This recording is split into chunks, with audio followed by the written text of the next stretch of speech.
Eu sou humano e, portanto, nada do que é humano me é estranho. Assim falava o poeta e dramaturgo romano Terêncio, e assim falo eu, Flávio Ricardo Vassoler, escritor, professor, youtuber e nômade, fiel como os pássaros migratórios, além de psicanalista em formação. Muito boa noite, pessoal. Boa noite a todas, boa noite a todos vocês. Nós estamos aqui dia 20 de setembro de 2022 para mais um Vassoler Responde.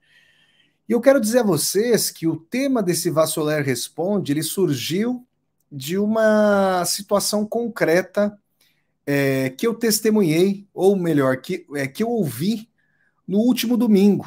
Eu estava viajando pelo sul da França, pela Provença, com as viagens de Vassoler, postei fotos aí dessa viagem aí nas minhas redes sociais, aqui na comunidade do canal do YouTube, é, no meu Instagram, no Facebook. E aí, quando eu cheguei ao aeroporto, aqui da cidade do Porto, que fica a cerca de 45 minutos de Braga, eu ia pegar lá, tomar uma condução, né? Chamei por aplicativo e ia voltar aqui para Braga. E na volta eu fui conversando com o motorista, cuja identidade, obviamente, eu vou preservar, e o relato que ele me trouxe foi um relato que pode ser da vida de muitas pessoas. E eu gostaria de conversar, então, sobre isso. Por que é que muitas pessoas permanecem em relações amorosas que não acontece, que na prática já terminaram? Por que as pessoas, vamos usar um termo psicanalítico aqui, que essa nossa conversa vai ter muito diálogo com vários aspectos da psicanálise, por que as pessoas não conseguem elaborar esse luto de uma relação que na prática já terminou? Esse rapaz, né, cuja identidade, obviamente, eu não vou mencionar, é claro, ele me contou ali que estava tentando elaborar ele não usou esses termos, ele começou a me dizer que era casado e que a relação com a esposa já pragmaticamente já havia terminado há algum tempo, mas que todas as vezes que eles procuravam conversar sobre a relação, sobre o que fazer, sobre que sentido dá para a vida dele, dela, dos filhos, que a situação começava a ficar emperrada, que ficava aí uma situação difícil para que eles dessem uma continuidade para a vida. E eu quero falar com você sobre isso hoje no Vassoler Responde, porque muitas pessoas já passaram por isso ou ainda passam por isso.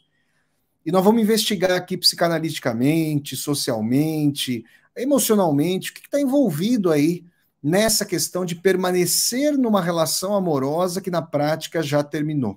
Tá bom? Esse é o tema do Vassoler Responde de hoje. Como sempre, eu quero pedir para vocês darem, por favor, um like no vídeo, curtam o vídeo, disseminem esse vídeo pelas redes sociais, para que nós possamos chegar cada vez mais e mais pessoas. Gente, deixem o like aqui no vídeo. Se houver pessoas que não estão inscritas ou inscritos aqui no meu canal, se inscrevam no canal e toquem a sinetinha para poderem receber as notificações. O que mais? Aqui embaixo do vídeo tem uma tecla chamada Seja Membro. Vocês podem se tornar membros humanistas do canal. Embaixo do chat aqui da live tem o botão para o super sticker, para o super chat. Super sticker é uma saudação paga, super chat é uma pergunta paga que vocês podem fazer para contribuir aqui para o canal. Além disso, se você estiver assistindo a esse Vassoler Responde de forma gravada, você pode clicar no botão aqui embaixo Valeu para fazer uma colaboração. Isso ajuda muito na crescente profissionalização do canal, que vem aí dando alegrias para este nômade, fiel como os pássaros migratórios há mais de 2 anos, tá bom? Então vamos lá, gente. Por que é que algumas pessoas, porque muitas, não são algumas não, por que muitas pessoas permanecem em relações amorosas que na prática já terminaram? Para falar disso, eu preciso falar da experiência do luto. Infelizmente, eu a conheço bem de perto, infelizmente, não desejo que ninguém a conheça, mas todos e todas nós conheceremos algum dia essa experiência duríssima do luto, né? E muitos estudiosos e estudiosas da questão do luto, aí eu posso citar o Freud, tantos psicólogos e psicólogas, muitas vezes eles tendem a fazer uma taxonomia dos momentos constitutivos do luto, né? A negação da realidade, o desespero, a agonia de uma negação exacerbada, mas que já pressupõe uma certa aceitação, inoculada pelo desespero em face da impotência. Você nega a realidade. Não, meu pai e minha mãe faleceram, não é possível, eu não quero aceitar isso, por que isso aconteceu e tudo mais, ainda que a morte seja parte quintessencial da vida, e para o Freud, inclusive, a vida propende para a morte, né? Depois o desespero inocula um princípio de aceitação, e aí o desespero diante da impotência que nós sentimos porque não vamos conseguir reverter a morte de uma pessoa querida. Por exemplo, quando minha avó morreu, meu pai morreu, minha mãe morreu, né? Não tem o que fazer quanto a isso. E aí tem o trabalho, que é um trabalho que, ao mesmo tempo que é prospectivo, para uma tentativa de futuro, é um trabalho de rememorar vários momentos, né? Tanto é que existem profissionais que falam, dependendo do caso muito duro, que as pessoas, inclusive, mudem de casa, se possível, troquem coisas de lugar.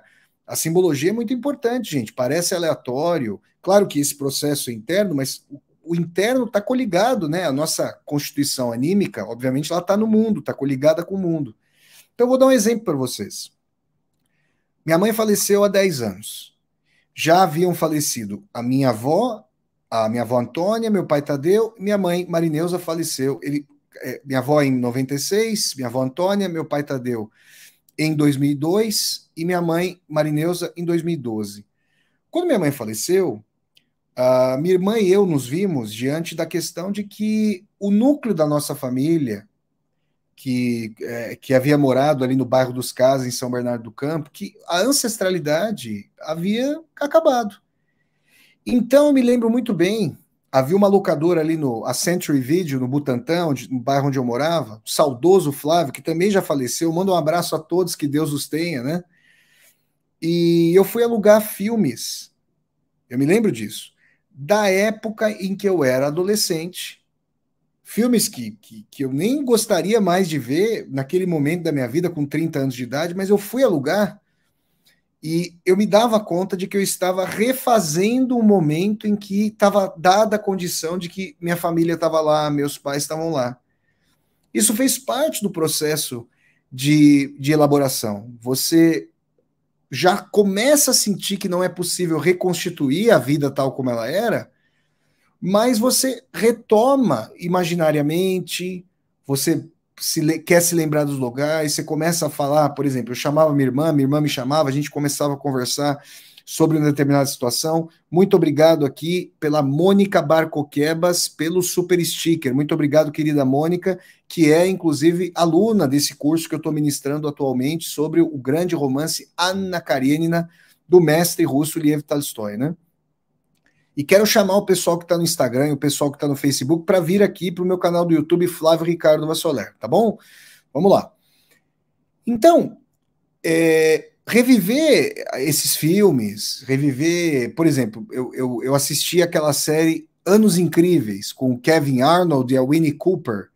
Acho que muitas e muitos de vocês que têm ao redor da minha idade, mais, um pouco menos, um pouco mais, já viram essa série, né? Que passava na TV Cultura. A minha avó, essa série passava em 93, ela é de 88 dos Estados Unidos, ela passava em 93, minha avó estava viva. Minha avó Antônia faleceu em 96, então eu comecei a ver essa série. Era uma forma de eu me ligar àquele momento da minha vida inexorável, vamos dizer assim, perdido no passado, me ligar a ele e fazer essa ponte contínua para trazê-lo para o presente. É uma forma de negação que, por outro lado, já começa a ter uma elaboração. É a saudade. Porque a saudade, gente, a saudade é a possibilidade de afagar o rosto de alguém, não com a sua mão nua, mas sempre com luvas. É a saudade é essa mediação inexorável aí. Dói demais. E ao longo do tempo, e não dá para dizer só que é o tempo quantitativo, porque, como o Freud bem falava, né? O tempo do inconsciente, o tempo das pulsões, o tempo do nosso psiquismo, ele não está afinado, ele não está mensurado pela cronologia, pelo tempo do relógio. Então você pode ter uma passagem quantitativa do tempo, se não houver um trabalho, se não houver uma elaboração dessas experiências em termos qualitativos, ou por meio de uma análise, ou por meio. Eu já tinha feito terapia durante outras épocas da minha vida. A gente não vai conseguir elaborar isso, aceitar isso, superar e fazer o que o Freud chama de incorporar. No ensaio que ele escreveu, chamado Luto e Melancolia, fazer a incorporação da figura que se foi, digamos, como parte de nós mesmos. Então, por exemplo, dou um exemplo aqui para vocês, que vocês já presenciaram muitas vezes, né? Quem acompanha o meu trabalho aqui já faz tempo já viu isso muitas vezes. Quando eu faço menção à minha ancestralidade, à minha origem da classe trabalhadora, a minha avó, ao meu pai e a minha mãe, eu trago os valores, as memórias deles para mim e partilho com vocês, como que aspergindo esse pólen de valores, de pessoas maravilhosas que estruturaram o meu vir a ser aí. Então é uma forma de aproximá-los ainda uma vez de mim e ao mesmo tempo sentir que eu realmente acho isso, que muitas pessoas deveriam conhecer os meus ancestrais, que eram pessoas muito boas e legaram muito amor, carinho e valores. Então, é uma forma de elaborar esse luto. Não é uma forma fácil, muitas vezes, por ter saído do Brasil nesse momento, por não estar no Brasil, você tem um luto da sua pátria, mas é uma situação que faz com que eu vá redimensionando, ressignificando esse luto. Eu falei desse exemplo que é muito, muito forte, muito caro para todas as pessoas que já perderam, né, entes queridos, que já viram entes queridos falecendo, porque na relação amorosa, gente, nós temos uma experiência, quando ela tá para ser terminada, de uma experiência dolorosíssima de luto. Eu vou usar essa imagem para deixar muito concreto para todas e todos nós aqui. A gente mal sabe quantas ventosas, né, nos prendem. Não só a pessoa com quem nós estamos, mas a situação, de repente aos amigos, amigas, a família, as famílias que se coligaram, a família que se estendeu, quando há filhos, as experiências passadas, a casa, são coisas de que a gente não tem propriamente dimensão. Uma vez, não vou dizer, obviamente, quem, uma pessoa que eu conheço se divorciou, e num primeiro momento, como essa pessoa foi a pessoa que quis se divorciar, a pessoa se mostrava mais eufórica, a pessoa dizia assim, não, vamos lá, vamos, é isso, uma nova vida. E eu, ao mesmo tempo em que dizia, poxa, legal que você está se abrindo para uma nova possibilidade, que bacana, eu falava assim, olha, mas e que isso seja temperado com, porque isso vai ser temperado com uma experiência de um luto, de uma dor profunda, mesmo que o relacionamento já tenha, na prática, acabado há bastante tempo, né? E foi o que aconteceu. Posteriormente, a pessoa foi sentindo, né? Foi vindo o famoso rebote da dor, daquela situação, de se chegar em casa, de ter ali uma situação de lar, uma situação de família, e eventualmente a pessoa se observar desprovida daquele lar, daquela casa, daquele aconchego, por mais que houvesse tensões. Então, já entrando diretamente no tema aqui do Vassoler Responde, um dos fatores mais quintessenciais, que fazem com que pessoas não consigam terminar uma relação que na prática já acabou, um dos fatores está ligado, vamos dizer assim, esse fator está ligado a essa dimensão de que a pessoa sente que vai entrar num quarto escuro, não sabe para onde vai caminhar, teve a sua identidade transpassada, ressignificada e também forjada. Novas identidades se forjaram ao longo da relação. Quando se trata de relações tóxicas, duras, muitas com questões horrorosas de abusos físicos, obviamente totalmente horrorosos e criminosos e recrimináveis, mas por vezes de abusos psicológicos, de a pessoa, vamos dizer assim, diminuir a outra pessoa, colocá-la para baixo, sem ter a possibilidade de essa pessoa se enxergar para além de uma relação, porque existem várias formas, gente, de violência. Violência psicológica, de dizer, olha, o que você vai fazer sem essa relação? Como é que você vai se estruturar? Olha, você não vai encontrar outra pessoa que não seja eu. Ou seja, essas questões são colocadas por pessoas que partilharam, por vezes, anos e anos da nossa vida. E como é que isso fica? Então, pessoas que já tiveram longos relacionamentos, ou relacionamentos que trouxeram muita proximidade, né? Sabem que, de repente, a gente começa a falar como a pessoa que está conosco, a gente pega os trejeitos, a gente começa a fazer planos quando a relação está decolando, vamos dizer assim, e já não consegue pensar, vai fazer uma viagem, não vai pensar só sozinho, vai pensar junto com outra pessoa, vai viabilizar isso, vai querer que aconteça, vai querer que as coisas se realizem, que as coisas se deem. Então, isso vai implicando, gente, né? Como vocês sabem aqui do meu canal do YouTube, eu não gosto de receita de bolo, a não ser que seja do bolo concreto e efetivo, um bolinho de cenoura e tudo mais. Gente, fala-se assim, né? Não, o legal é, você tem uma pessoa lá, por exemplo, você tem o Flávio, aí vamos supor, tem a namorada do Flávio, então a namorada do Flávio é uma, o Flávio é outro, vão entrar na relação, cada um permanece como é, tem a sua individualidade, e aí forma o casal.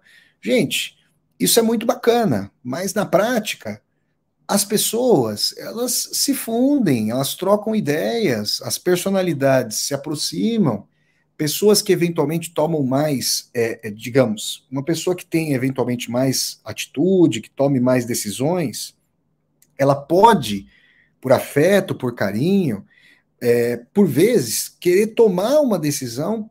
Suponhamos que uma outra pessoa seja mais insegura, uma coisa mais lenta, que seja mais hesitante, e isso pode implicar uma certa fusão, formando algo que seria comparável a uma síntese dialética.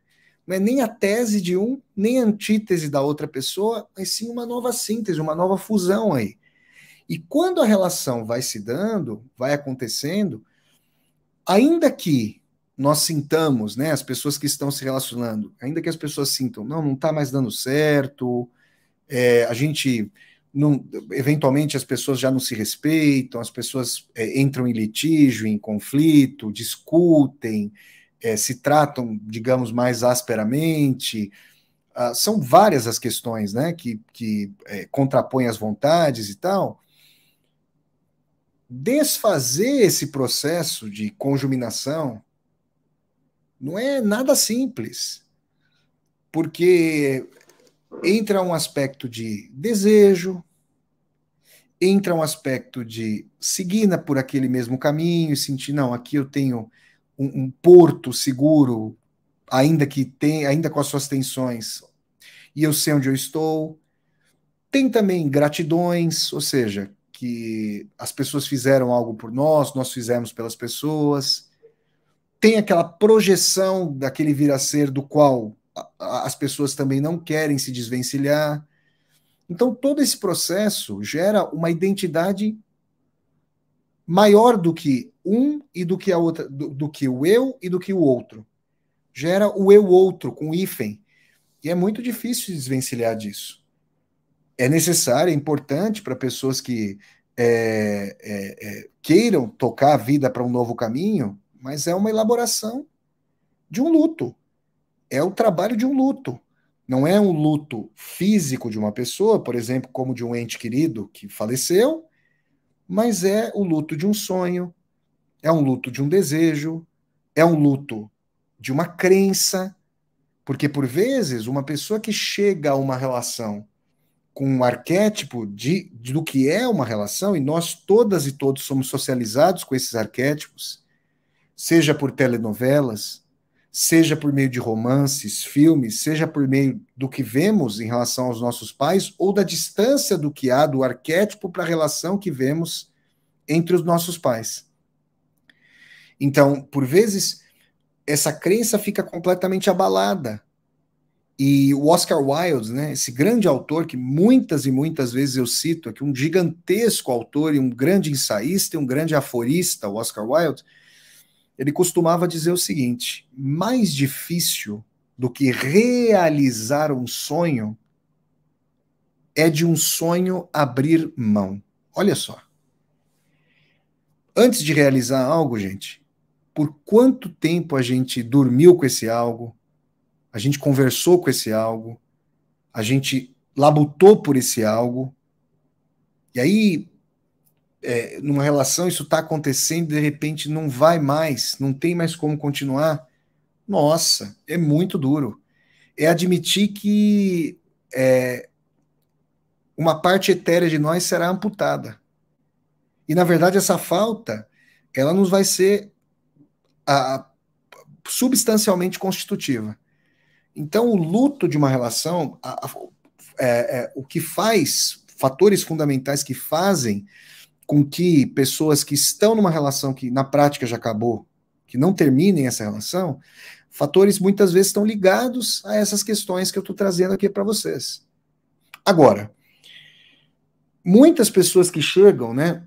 Como vocês sabem, eu estou fazendo a formação em psicanálise, ainda não comecei a atender, estou fazendo as disciplinas teóricas. Ano que vem eu vou fazer estágio para fazer atendimento na clínica do Cefas, que é o curso de psicanálise onde eu estou assistindo aí as aulas, né? Mas os professores e professoras trazem suas experiências, nós já conversamos com colegas que já atendem, né? E ao mesmo tempo, muitas pessoas ao longo da vida conversaram comigo e eu tive a oportunidade de ouvir muitas histórias, refletir sobre elas. E o que a gente percebe, né, nesses relatos é que a pessoa, ela tendencialmente vai, sem que saiba, é claro, o Freud diria adverbialmente, de forma inconsciente, né, inconscientemente, a pessoa ela vai se aproximar de modelos parentais nas suas relações. E a gente conversa com muitas pessoas e profissionais da psicanálise, atendendo há um bom tempo, e veem como uma analisanda fala, olha, então quer dizer que eu estou descobrindo aqui que eu me casei com uma pessoa, estou namorando uma pessoa, me casei com uma pessoa que tem aspectos emocionais, de traços de personalidade, às vezes até fenotípicos, parecidos com o do meu pai, com o da minha mãe, uma figura parental. E aí, obviamente, né? E o Freud vai dizer que essa é a manjedoura de todas as psiconeuroses, né? O famoso complexo de Édipo, né? Para nós nos remontarmos à grande personagem do Sófocles, da peça Édipo Rei, né? O rei de Tebas, o Édipo, que inadvertidamente, sem saber, acaba cometendo um parricídio, né? Ele não sabia que estava intentando contra a vida do pai e que havia contraído matrimônio com a mãe, a Jocasta. Ele não sabia disso. Então ele cometeu um parricídio e ao mesmo tempo incorreu no tabu, no tabu dos tabus, que para várias correntes de pensamento é o interdito fundante da civilização, que é o interdito do incesto, a proibição do incesto, né? Então, esse jogo de desejar, digamos, para o caso da figura arquetipicamente do filho em relação à mãe, na competição com o pai, que essa dimensão edipiana, ela implica uma castração fundamental para que nós sejamos civilizados e civilizadas, ou seja, que o filho e a filha não busquem o interdito, não realizem o interdito, e que essa ferida narcísica, que essa ferida no desejo daquela criança ou daquele adolescente que poderia querer esse interdito, ao menos que realizar esse incesto, que isso fique interditado, proibido, para que outras relações se estabeleçam. Mas, figurativamente, inconscientemente, nós poderíamos buscar essa figura parental no outro, que então seria um outro que estaria sempre voltando para casa. Aliás, num ensaio chamado Das Unheimliche, que o Freud escreveu, que poderia ter a tradução como o estranho, e na palavra alemão, Unheimliche, nós temos a palavra Heim, que é não só lar, como pátria. Em alemão tem uma expressão bonita, correlata a expressão do inglês homesick, que seria Heimweh, a pátria que dói, a saudade do lar. Ó, eu estou sentindo Heimweh, porque eu sou um brasileiro morando aqui em Portugal, né? Há quase 2 anos. Então, no estranho tem o lar. Então, Freud diria, aquilo que é estranho, na verdade, está mais próximo de lá. A alteridade, muitas vezes, guarda o que é próprio de nós, próprio e próximo de nós. Então, a gente, como diria o Freud, a gente está sempre voltando para casa. Ora, vamos ver aqui. Uma vez eu conversei com um amigo que estava namorando uma moça e, tristemente, o pai dessa moça faleceu, né? Eles se davam muito bem, esse meu amigo e sua namorada, pessoas muito queridas, e, obviamente, no velório do pai da sua namorada, né?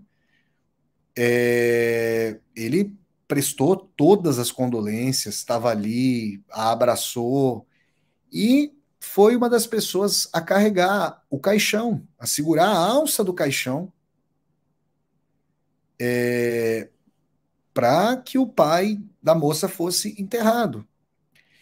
E num determinado momento, se passaram anos, e num determinado momento a relação, cada um foi seguir um caminho. A relação acabou terminando, né? Chegou ao término. Mas antes disso, eles se gostavam muito, então tinha muita afinidade, então protelaram, estavam sofrendo, né? Bem no sentido do que a gente está falando aqui. E um dia, numa conversa, ela chegou para ele e disse o seguinte: uma colocação assim das entranhas mesmo, né? Lá do fundo. A gente não pode terminar. Você segurou a alça do caixão do meu pai. Eu vou repetir. A gente não pode terminar. Você segurou a alça do caixão do meu pai. A moça disse para ele. Vocês percebem a simbologia disso? Você é uma ponte com o meu pai. E aí imaginem a forma que uma ponte tem. É uma forma, estou fazendo uma leitura aqui psicanalítica, uma forma fálica. É uma ligação ali. Então, a projeção, esse elemento projetivo, é uma das bases, a relação da transferência na psicanálise é uma relação psiquicamente primordial. Nós revestimos o novo, o outro, com algo que tende a ser o sempre idêntico, aquilo que nos remete ao nosso processo formativo, as nossas figuras fundamentais. No caso aí, é uma figura parental. Então, se a leitura aqui for assertiva, a permanência dessa relação, que envolvia, claro, muito sentimento, muito carinho, muita gratidão, era também uma permanência era uma revivescência, uma permanência, uma continuação mesma da vivência do pai no namorado. E a pessoa foi fazer essa moça foi fazer uma análise, chegou a conclusões para eles, conversaram. Não foi algo simples para se desvencilhar, mas sentiu que o término da relação era também o enterro do pai. Então, esses aspectos mostram, gente, quão intrincados são términos de relações. E são muitas as pessoas que, por vezes, vão fazer uma terapia ou uma análise para terminar uma relação. E o peso do término no patriarcado, em sociedades machistas, é mais forte para as mulheres. Por quê? Porque historicamente, tradicionalmente, as mulheres, em meio ao patriarcado, desse machismo, elas se veem como faltantes se não estiverem acompanhadas de uma figura masculina, o que é terrível. E aí, as cobranças sociais, no Brasil isso é muito forte, vão no sentido de que a pessoa está infringindo uma expectativa em relação à sua subjetividade. Por aí a gente vai percebendo profundamente como o sujeito é menos, digamos, uma mônada, uma caixinha fechada em si própria, e mais um feixe de relações. É como se o sujeito fosse, e é assim que eu o vejo, um nó de uma rede extensa que é transpassada por vários fios, e o que nós queremos tem a reverberação do que quiseram que quiséssemos, de como nos víamos, de como nos viam, de como nos vemos em conformidade com aquilo, com a maneira como nos viam e nos veem. Nossos pais, amigos, pertencimento social, pertencimento de classe, se nós fazemos parte de uma rede familiar, de uma rede de relações muito tradicional, que tem esse sentido de continuidade, essa coisa, não formar uma família é um valor primordial e quintessencial. Se estivermos em uma família e assistimos a relação de nossos pais, se foi longeva, se foi alquebrada, se terminou, isso faz parte. E muitos colegas e muitas colegas da psicanálise falam que existem muitas pacientes que vão até o consultório para trabalhar o término, porque não há mais o sentimento, por vezes, e eventualmente já até conheceram outras pessoas, porque a relação já acabou, mas oficialmente ainda não, só que não conseguem fazer vamos usar aqui a imagem do corte do cordão umbilical. Não conseguem se desvencilhar, não conseguem aí forjar essa nova identidade. Há uma outra questão aqui. Essa pressão é uma pressão que historicamente recai mais sobre as mulheres, né? Na questão de ter o filho, na questão de estar num casamento, na questão de estar ali no local de cuidado da vida privada.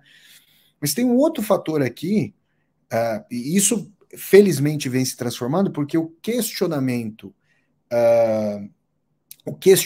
em relação ao machismo, ao patriarcado, dá a dimensão de que a pessoa não precisa estar numa relação, a pessoa não precisa estar casada para perfazer a sua trajetória, ela pode escolher a sua trajetória. Isso era muito mais difícil em sociedades com forte peso da tradição, né? A gente pode ver uma ambivalência nessa mudança, porque ao mesmo tempo nos sentimos mais solitários e solitárias, vivemos encapsuladas em mais caminhos narcísicos, egoístas, são questões duríssimas. Por outro lado, a pessoa sente mais liberdade para fazer um caminho díspare em relação à perpetuação por séculos e séculos, amém, digamos assim. Agora, existe um outro fator. Existem pessoas que, por não conseguirem ficar sozinhas, estão em relações continuamente não conseguindo lidar com essa solidão e com o peso do luto que essa solidão comporta.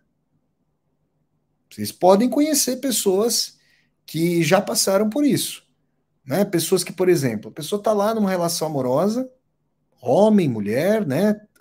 Todas as pessoas aí. Aí a pessoa, ela vê que a relação está acabando. Aí o que a pessoa faz?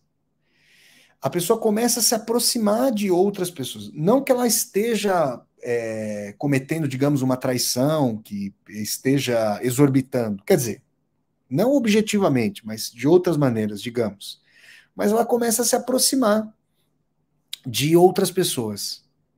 Porque percebendo o término, pode fazer uma transição do término de um relacionamento para o começo de outro, fazendo o famoso engate.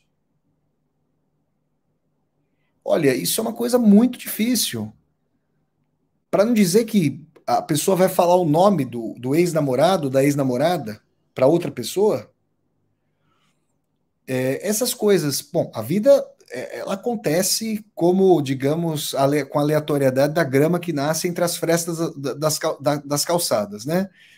A gente não tem como comandar isso, mas a prudência demandaria uma elaboração, um trabalho de elaboração, quando a pessoa está terminando um relacionamento, para poder fechar determinadas feridas e comportar as cicatrizes. Não é, a vida não vai acontecer com essa receitinha, com essa bula de remédio, com a receitinha do bolo, mas de qualquer maneira, existem pessoas que assintosamente vão nessa toada. Talvez nós conheçamos pessoas assim. Talvez vocês tenham, inclusive, relatos, vocês podem até trazer relatos de pessoas que agem dessa maneira. Não conseguir ficar sozinho, não conseguir ficar sozinha, é a impossibilidade de lidar consigo próprio, consigo própria. É a impossibilidade de estar na própria companhia, conviver com os próprios afetos, com os próprios sentimentos, conversar consigo próprio, consigo própria. E aí a gente começa a ver esses programas coercitivos de pessoas que às vezes estão num bar, estão em algum lugar, na verdade não gostariam de estar. Às vezes não conseguem nem conversar numa mesa ali, mas não conseguem, mas sentem que essa, digamos, agressão a si próprios e a si próprias é melhor do que estar ali sozinho dentro de um apartamento, em casa. Quero agradecer aqui a minha querida amiga e aluna Jerusa por Deus pelo super sticker apoiando aqui o meu canal. Muito obrigado, querida Jerusa, eu agradeço muito a você, querida. Então,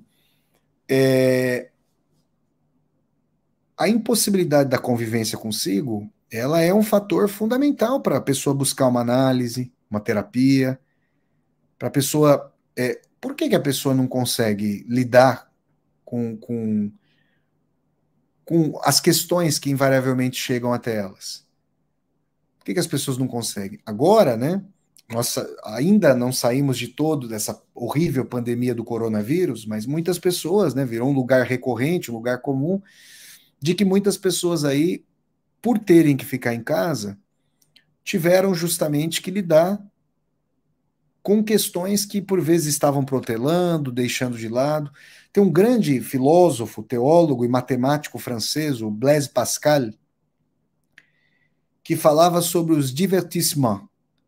A gente pode traduzir aí mais diretamente como as diversões, as tergiversações da vida. Coisas que nós fazemos e por vezes são muito importantes para a gente levantar a válvula da panela de pressão, para desopilar o fígado, mas por vezes essas diversões assumem a característica de fuga do que é mais essencial aí para as questões, para a vida, para os nossos afetos, para os nossos sentimentos. E aí quando a pessoa se vê numa situação de não poder fugir de si própria, aí a pessoa começa a olhar para a sua relação. Então, é muito triste quando a gente começa a ver que muitas relações que haviam se prolongado antes da pandemia acabaram durante a pandemia. Elas chegaram ao término durante a pandemia. O que nos faz deduzir que se as pessoas convivessem mais, elas teriam tomado rumos díspares e centrífugos um em relação ao outro muito antes.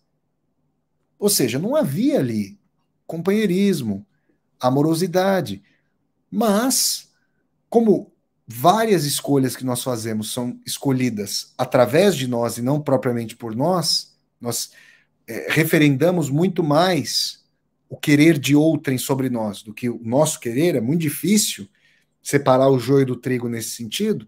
As pessoas se casaram, as pessoas mantêm relações, e aí, na convivência, não percebem que são pessoas estranhas uma para outra. Quero agradecer aqui a minha querida amiga Alessandra Sanches, amiga e aluna, querida Alessandra, pelo super sticker. Muito obrigado aqui pelo apoio. Eu agradeço muito a minha querida Alessandra. Um grande abraço para você, querida. E também a Márcia de Souza Lino, muito obrigado pelo super sticker. Agradeço muito o apoio de vocês. Muito obrigado, é muito importante aqui para o meu canal do YouTube. Então, gente, existem muitas questões. Existem as questões. Estou falando aqui das questões do psiquismo. Eu falei aqui das questões da tradição social. E, obviamente, e sobretudo num país como o Brasil, de tanta desigualdade e de tanta dificuldade econômica, existem questões relacionadas à situação econômica, né? Então, por vezes, um casal se sente premido, uma pessoa que quer terminar uma relação se sente premida, seja o marido, seja a esposa, mas e aí? Como é que fica a questão da divisão de bens? Como é que fica a questão dos filhos? Então, muitos casais se colocam essa dimensão. Mas peraí, como é que nossos filhos vão ficar em face da separação? Na verdade, né? Um pensamento primordial deveria ser o seguinte: se a nossa relação chegou ao ponto de pressupor o término, muito melhor para os nossos filhos, ou para o nosso filho, ou para a nossa filha, será que os filhos e as filhas entendam que a relação não foi mais possível, que essa é uma dimensão dos possíveis da vida, e que o respeito se manteve, que o vínculo de pai e mãe ele é até o fim da vida, mas o vínculo de esposa e marido ele só se mantém se há concórdia, amor, companheirismo. Se não, não deveria e não precisaria se manter. E aí isso traria para o filho e para a filha a dimensão de que se essa relação acabou, ela acabou com concórdia e que isso não implica que uma relação ela necessariamente tenha que se constituir com farpas, desentendimento, coisa que vai municiar o imaginário da criança, do filho, do adolescente, de ceticismo e digamos, rebeldia com relação à possibilidade do amor. Então, se os pais tivessem essa compreensão, entenderiam que fazem melhor para o psiquismo dos filhos e das filhas, se chegaram a um ponto de desgaste, com o término da relação. Essa é uma questão fundamental. Agora, abrir mão de um sonho, dar satisfação para familiares e amigos, e por vezes até para pessoas da empresa, sei lá, do local onde se trabalha. Chegar em casa e não ter ali o seio tradicional, conforme, regular de uma presença para se conversar, ou ao menos só para se sentar ao lado, isso é muito duro. Então, esse processo, todos esses fatores, né? A gente vai fazendo aqui o quê? Numa aula, né? Numa análise, o que a gente vai fazendo? A gente vai separando, né? Como se os fatores estivessem separados, a gente procura separar o joio do trigo. Vamos pegar esse fator aqui, vamos pegar aquele fator ali. Na verdade, está tudo conjuminado, gente. Está tudo conjuminado. Uma pessoa que, por meio de uma análise profunda, chega à dimensão de falar o seguinte: o que eu quero é mais o que querem que eu queira, o que quiseram que eu quisesse, que minha mãe e meu pai quiseram que eu quisesse, ou faz parte de um plano que eu elaborei? Quão disposto ou disposto eu estou para viver uma vida que não é a vida que sonharam para mim? Quanta ousadia eu tenho, quanta possibilidade eu tenho para tentar seguir esse caminho?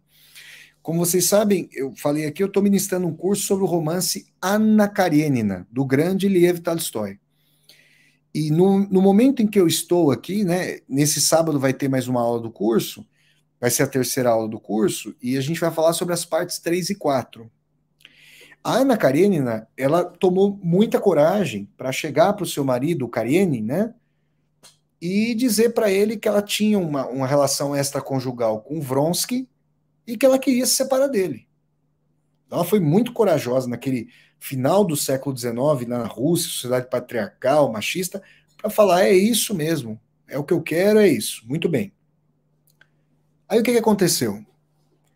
Aconteceu que depois, no dia seguinte, quando ela teve que se ver com a sua decisão, ela começou a sentir que o ímpeto que estava lastreado naquele amor, naquela efusividade por abrir uma nova vida, teve que lidar com a dimensão de que ela tinha um filho, de que ela convivia numa sociedade nobiliárquica e de que o peso disso sobre ela não era pequeno, a despeito dela querer manter a sua atitude, mas ela sentiu que sobre o eu recaíam vários outros, que na verdade o eu somos nós, o nós, como nó também, é a característica que nos constitui. O nó, os nós. Então, gente, é muito interessante pensar sobre isso. E assim, como escritor, né, como alguém que escreve aforismos, no meu segundo livro, O Tiro de Misericórdia, é um livro de ensaios e aforismos. Eu escrevo ficção, eu escrevo ensaio, escrevo prosa, né? O que o escritor faz? Né? Eu falei do Tolstói, o que o escritor busca fazer? Na constituição da personagem, o escritor busca decantar nas ações, nas falas, nos pensamentos, nas hesitações, nos afetos, busca decantar uma experiência que tenha algo de mínimo múltiplo comum, de solo comum das nossas experiências. E esse é o motivo pelo qual, quando nós lemos uma bela obra, um romance, um conto, assistimos a um filme e assim por diante, esse é o motivo pelo qual a alteridade de uma personagem consegue se comunicar conosco. Porque, obviamente, nós vivemos em sociedade, mas porque o autor e a autora tiveram a destreza, tiveram o talento, a criatividade e, ao mesmo tempo, o olhar decantado para perceberem a nervura das experiências, aquilo que é contíguo à multiplicidade, aquilo que é contíguo e reiterado à multiplicidade de experiências. E é por isso, gente, que o ofício do psicanalista é muito coligado ao ofício do escritor e o ofício do escritor é muito coligado ao ofício do psicanalista.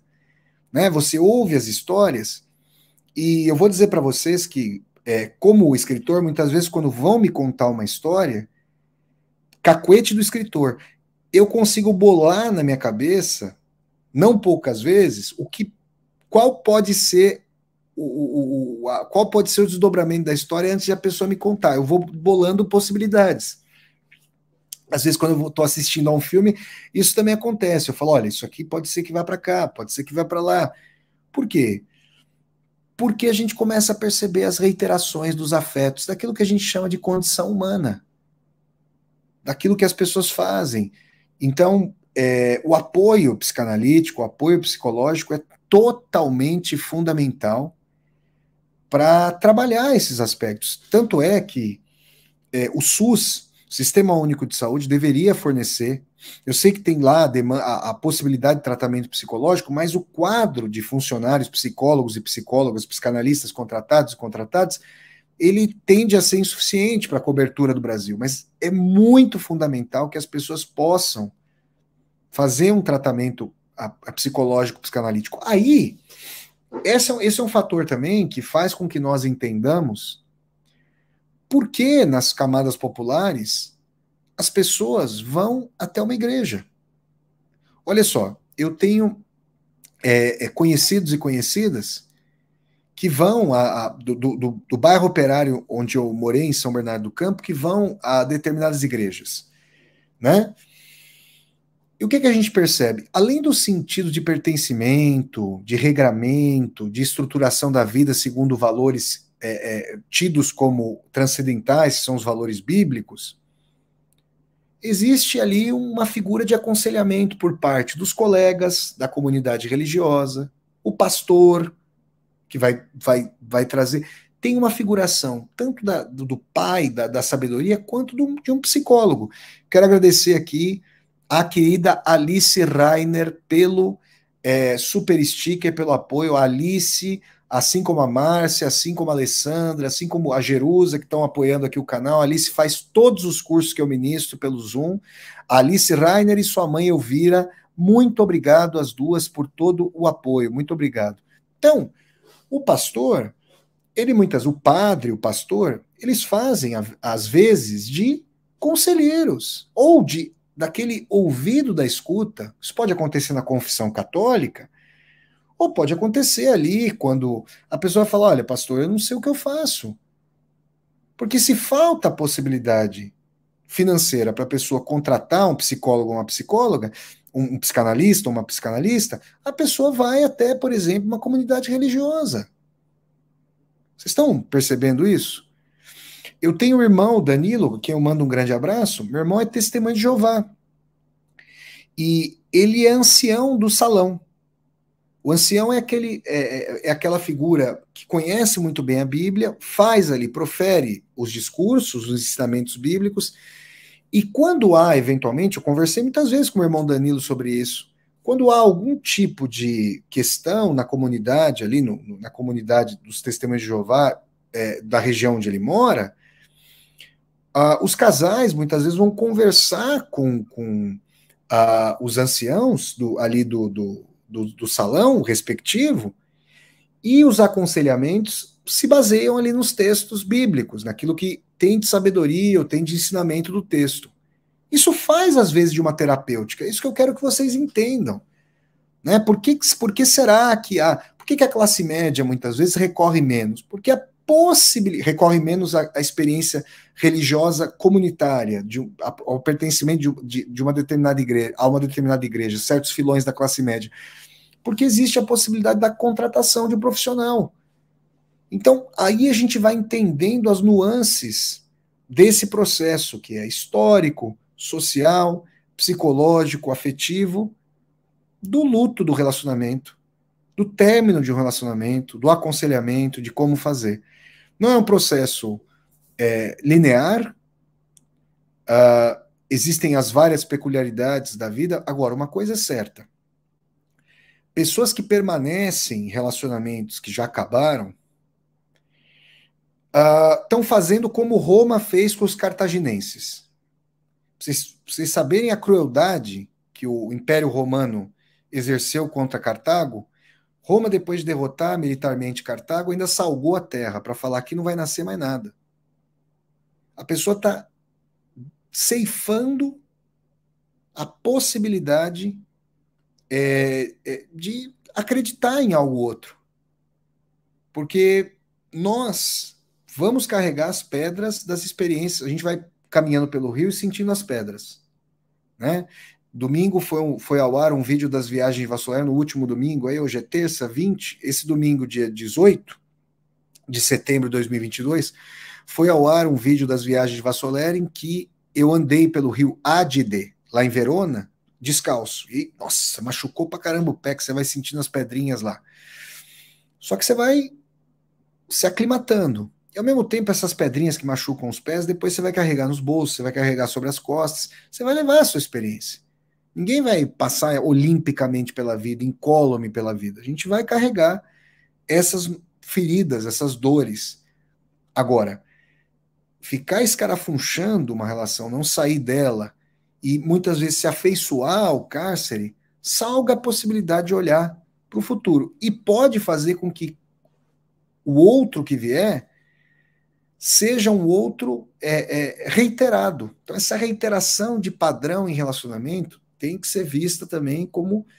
Tem que ir até a forja, gente, até os pais, até as figuras de pai e mãe, até as figuras parentais, olhar para os irmãos e irmãs também. E por isso é tão importante elaborar esse processo de luto. A chave está no luto. O medo é parte quintessencial desse luto ou do não luto, de falar, não, eu não vou passar por esse processo porque eu não vou bancar esse medo. Estão percebendo? É um assunto, gente, que se ramifica, é um assunto interminável. E o gatilho para eu falar sobre isso foi uma experiência, como eu disse no começo do vídeo, que eu presenciei nesse domingo, né? Eu tomei uma condução para voltar aqui, pedi lá um carro no aplicativo para voltar aqui para casa, do Porto para Braga, e o motorista veio contar, né, que estava numa relação aí longeva e que sentia que ela já tinha terminado, mas dela não conseguia sair. E a gente conversou. E partes consideráveis dessa conversa se transformaram aqui, como vocês podem ver, nessa aula aqui com o Vassoler, nesse Vassoler Responde. Então, eu gostaria que vocês refletissem sobre esses aspectos. Várias pessoas aqui trouxeram seus relatos, suas considerações, mas vejam, revejam essa Vassoler Responde.